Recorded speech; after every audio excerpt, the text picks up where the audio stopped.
A gente retoma a nossa conversa agora 8h43, horário de Brasília, sobre os apoios que o Lula recebeu. Recebeu o apoio dos principais candidatos derrotados na disputa presidencial, entre eles Simone Tebet, do MDB. Votarei com a minha consciência e com a minha razão. Votarei com a minha razão de democrata e com a minha consciência de brasileira.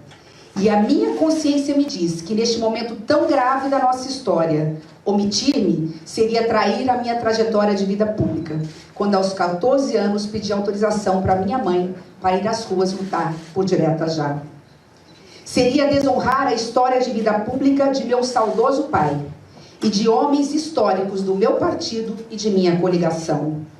Não anularei meu voto, não votarei em branco, não cabe a omissão da neutralidade. Ainda que mantenha as críticas que fiz ao candidato Luiz Inácio Lula da Silva, em especial nos seus últimos dias de campanha, quando cometeu o erro de chamar para si o voto útil, que é legítimo, mas sem apresentar suas propostas concretas para os reais problemas do Brasil, depositarei nele o meu voto. Ciro Gomes também declarou apoio ao petista, mas não citou o nome do adversário no vídeo que foi divulgado pelo PDT. Acompanho a decisão do meu partido, o PDT. Frente às circunstâncias, é a última saída. Lamento que a trilha democrática tenha se afunilado a tal ponto que reste para os brasileiros duas opções, a meu ver, insatisfatórias. Não acredito que a democracia esteja em risco nesse embate eleitoral. Lula também ganhou apoio do ex-presidente Fernando Henrique Cardoso. O petista divulgou uma foto com o tucano e economistas do Plano Real, olha a decepção, como Pedro Malan, Pércio Arida, Edmar Baixo e Armínio Fraga, também declararam apoio à chapa Lula-Alckmin. Ana, começo por você. Bom, Tebet chamou o Lula de ladrão, né, ignorou as denúncias que a candidata a vice-presidente na chapa dela, Mara Gabrilli, fez contra o presidente Lula, falando dos 12 milhões que ele teria pagado ao Ronan Maria Pinto para que se calasse, o empresário se calasse quanto ao assassinato do Celso Daniel. É aquela liberal que não é liberal, né, que é liberal, mas é meio liberal, ela não defende a privatização da Petrobras. E é aquela mulher que diz que mulher pode fazer qualquer coisa, mas tem que votar em mulher obrigatoriamente. Ana, vamos lá. Tebet, Ciro, Fernando Henrique, os apoios do Lula. Olha, Fernando Henrique, o Teatro das Tesouras agora exposto, né? Chamaram tanto de teoria conspiratória daquele maluco do Olavo de Carvalho e tá aí, agora, né, à luz do dia para a gente ver. O Ciro, já acho que ele perdeu totalmente aí qualquer moral, se alguém tinha alguma coisa... alguma esperança que o Ciro fosse pegar aí o espólio de uma esquerda no Brasil, acho que agora demonstrou que não dá, ele não tem espinha dorsal para isso. E a Simone Tebet, acho que agora, depois da CPI do circo, né, do papel que ela fez lá, vendo a doutora Mayra, a doutora Nise Yamaguchi sendo ofendidas, brutalmente ofendidas ali por Omar Aziz, Renan Calheiros, Randolfo Rodrigues e outros, e nós vamos repetir isso para sempre. Depois da CPI, nós pensamos, ela não vai conseguir descer mais um degrau. Acho que agora ela botou a pá de cal na carreira política dela, porque ela está dando apoio a um homem, a um corrupto, né, dono aí de um partido que a vice dela denunciou, como você mesmo disse, Lacombe, que estaria envolvido, que o Lula poderia estar envolvido no assassinato do prefeito Celso Daniel.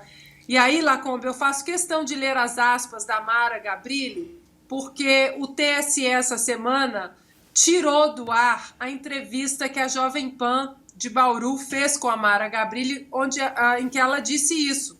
E ela disse o seguinte, abro aspas, Ronan Maria Pinto, se ele não fosse pago, ele ia entregar o Lula como mentor do assassinato do Celso Daniel. Esse é o teor da chantagem e o Lula pagou. Como é que alguém que não tem nenhum envolvimento pagaria e ele pagou os 12 milhões da chantagem, sim, para o Ronan Maria Pinto calar a boca e ficar quieto. Aí, né, eu coloquei o vídeo está nas minhas redes sociais, no Twitter, no Instagram. O meu perfil ainda é protegido pela primeira emenda da Constituição aqui dos Estados Unidos, e o vídeo está lá para quem quiser assistir. Então, é isso. Agora, pensem num cenário, num futuro cenário, um governo que teve a Tereza Cristina como ministra da Agricultura, que fez um belíssimo trabalho, agora se elegeu, foi eleita senadora, e Simone Tebet, que provavelmente deve ter trocado esse apoio pelo Ministério da Agricultura. E aí, ela que diz que é do agro, vai apoiar um governo que chamou o movimento terrorista MST para ser um braço do governo na administração na agricultura. Ou seja, essa mulher, ela não perdeu apenas o senso crítico, ela está completamente louca. Essa agora é só numa camisa de força, porque para o brasileiro de bem, né, que tem um neurônio apenas, a carreira política dela está enterrada. É o Lula que chamou o agronegócio de fascismo, de novo, nessa história do fascismo. Olha, o Juscelino dizia que foi poupado por Deus do sentimento do medo. Esses aí foram poupados por alguém do sentimento da honra. Todos eles já chamaram mais de uma vez o Lula de chefe de quadrilha. Então é o que se pergunta na internet. O Lula foi recuperado para o convívio social aí pela cadeia, ou eles entraram para a quadrilha? Não tem outra opção. A turma do Real, o PT chamou o Plano Real de golpe. Foi contra o tempo inteiro. Golpe, né? Uma vigarice.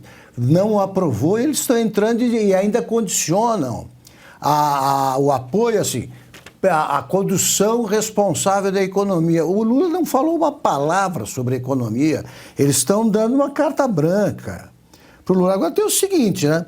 Você junta essa turma toda aí, não elege um vereador de grotão. A Simone Tebet foi candidata a presidente porque sabia que não se reelegeria senadora. E o eleitorado mostrou na prática que não se reelegeria mesmo.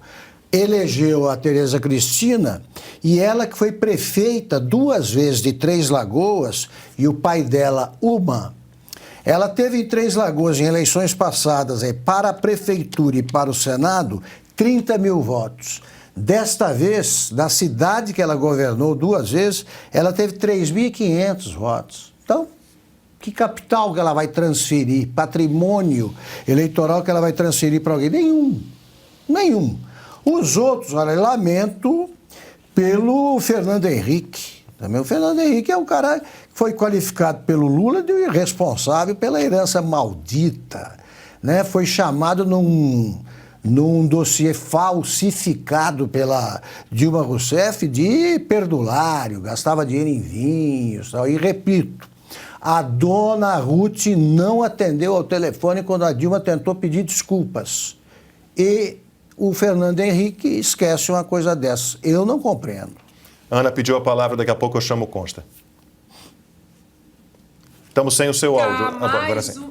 Pronto, vai Ana. Só para indicar mais uma vez, porque essa gente agora, eles vão tentar apagar o passado, reescrever o passado, do PT, passado nefasto, que a gente só vê em filme de mafioso. Então, eu queria indicar mais uma vez o brilhante livro do nosso querido amigo, espetacular jornalista Silvio Navarro, Celso Daniel, Política, Corrupção e Morte no Coração do PT. Esse livro é impressionante, a narração cronológica, o que o Silvio mostrou e o que ele colocou aqui nesse livro. Isso aqui, se bobear daqui a pouco, o TSE vai mandar queimar livro, né? Mas recomendo muitíssimo o livro do Silvio Navarro. A gente não pode deixar essa gente nefasta reescrever o passado.